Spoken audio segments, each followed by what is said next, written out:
Elizabeth Browning Fox discusses the early profession of ship's pilots.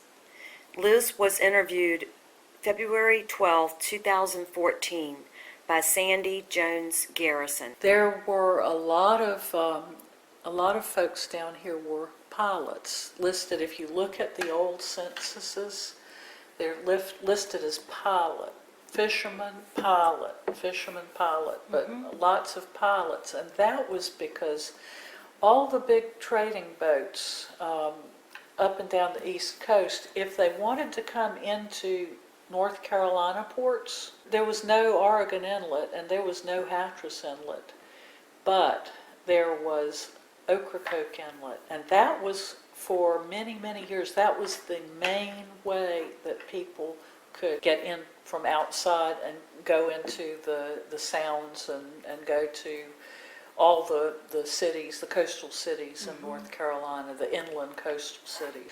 So there were many ships passing through Ocracoke Harbor. So that was what really established Ocracoke, was a lot of people came down from Hatteras and a lot of people came up from Portsmouth. I mean, because some of them were on Portsmouth too, because it was an inlet between Portsmouth and Ocracoke, and a lot of them lived down there and took their families down there, and just their big thing was to pilot those ships in through the inlet, because it was dangerous. You had to know where the shoals were. You had to know exactly what you were doing, or you'd go aground, or worse.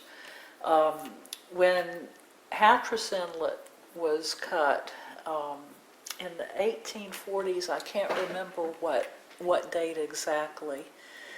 There was a really horrible hurricane in the 1840s, and I think it cut both Oregon Inlet and Hatteras Inlet. But Hatteras Inlet was so much better for navigating than Ocracoke Inlet was. That's kind of why Ocracoke Village settled down and Portsmouth kind of started a slow death.